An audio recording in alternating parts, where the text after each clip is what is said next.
This is Jackie with In the Key of Change, and I'm here with Printz Board, and we're here at Austin's South by Southwest Festival. You have had success for a long time as a songwriter, Yes. correct? Yes. Who did you write for? There's that question again. I've done a lot of work with Black Eyed Peas, Macy Gray, Christina Aguilera, Katy Perry, Michael Jackson, James Brown, Bruno Mars. I gotta pick up all those names you just dropped. That's awesome.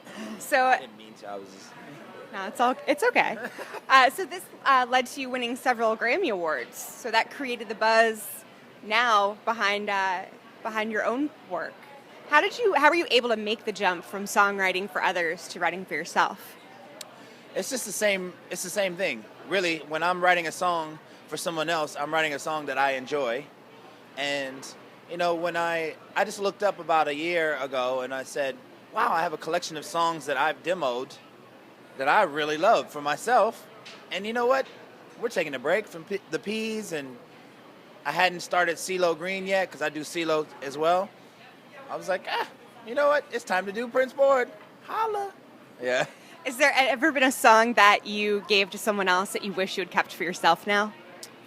Let me think. There's one. It hasn't come out yet, though. My buddy Aaron from AWOL Nation, he and I wrote it, and it was called Fall in Love, Out of Love. And I think this other group's going to do it, and I really wish I was doing it, but it's pretty cool. If they change their mind, Yeah, no. I mean, I wish them all the success in the world, but I'm just saying, I really like that one. Very cool. So what can fans expect from your new single? Tell us about it. My new single is called Hey You, and it's like a very anthemic summer, like everybody take your clothes off and do whatever you want to do, jiggle and wiggle type of song. And, not quite LMFAO, but it's got this like real summery Gym Class Heroes meets Lenny Kravitz meets Printz Board kind of stuff. So what is your opinion of crowdfunding sources like Indiegogo and things like that? I'm not really that hip to Indiegogo, but all in all, I it's so hard, and it's different in different arenas for different bands, for different people.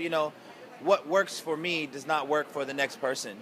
So it's kind of like, I had the opportunity to go big label, and I didn't.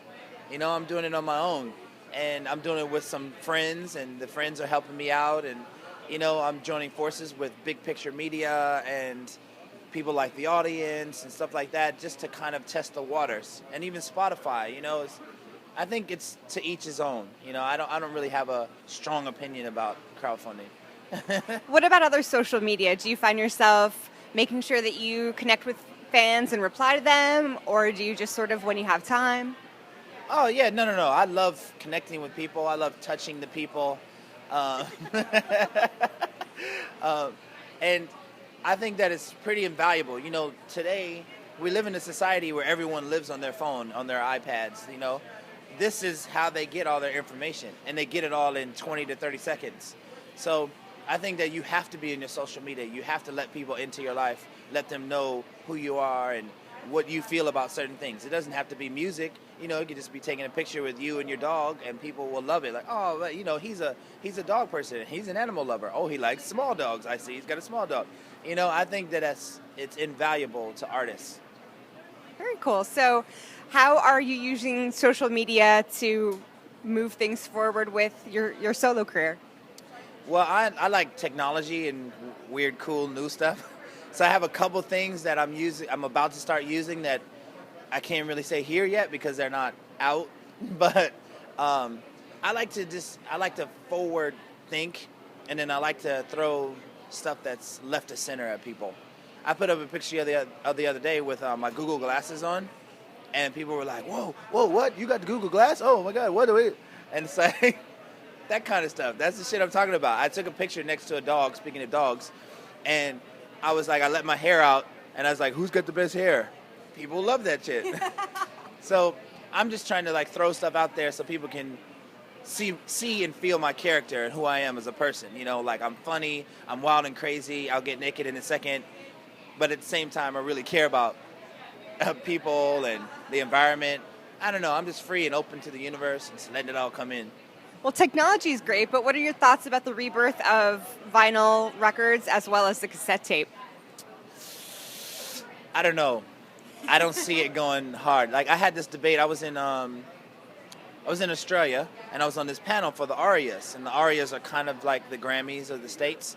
And so I was on this panel, and they were talking about that too, like vinyl, bringing vinyl back and 45s. And I'm like, I don't think it's going to happen because everything's getting smaller and more compact and smaller and smaller. You know, pretty soon it's going to be like a finger phone, and you just be like,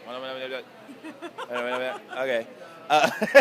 And so no one's really going to want to be like, okay, here, let me put this on there because I'm a purist. Oh, it sounds so much better. Like, I mean, we mix nowadays for the iPhone, for the iPad. We mix for iTunes. So, like, I don't know. I feel like that's a waste of space, kind of, and a waste of time. Like, it does sound better, and I'll probably have a setup at my house, but I don't think that we're gonna go back to like everybody distributing vinyl. You know, like DJs, are they gonna still start carrying crates of records? Old school. They're not. They're gonna come in with their laptop and plug in. Yeah, I think it's great for home, but as far as being mobile, not going to happen. Forward. So speaking of moving forward, what's up next for Printz Board? Really, I'm putting all my eggs in this basket. My EP is called Pre-Games. That will be released this summer, probably May-ish. And my album's called Board Games, and that will be fall time, November or something like that. So that's really what I'm gunning for, you know. I got my partner, CeeLo. I'm helping him to build and launch his new album as well. So we're like blood brothers, and we're just going hard for it. It's all about pre-games and board games for me. And I will say that I've got some really cool videos and stuff that go along with that. You know, I got #1 video for those who haven't seen it, printzboard.com. My #1 video, and then the Hey You video, Abracadabra. I'm about to shoot Mountains video. So cool, and I do acoustic versions in my kitchen of all my songs. So those videos are out there too, and I'm so excited. I mean, I can't even tell you. And I want to tell you something else. What? #1, this is how cool I am. #1 video is like, I talk about all these different girls. Do you know the song? You don't know the song. I can see it in your eyes. I don't. I'm going to be honest. I don't know it yet. You better look it up. I will. All right. The #1 video, basically I say like, oh, #7, she's amazing. #22 is this, that. #10 is the stalker. Blah, blah, blah. Like, so I'm talking about these different girls, but I'm really actually talking about the same girl. And I'm saying like, you gonna be my #1. But I'm really saying that I'm sticking with my #1 through her changes. You know, she may go through a stalker phase. She's like trying to get on my phone. She may go through a lazy phase. She may go through a whatever, you know, people change. So just go for the ride rather than trying to like look around and catch somebody on a good part of their ride.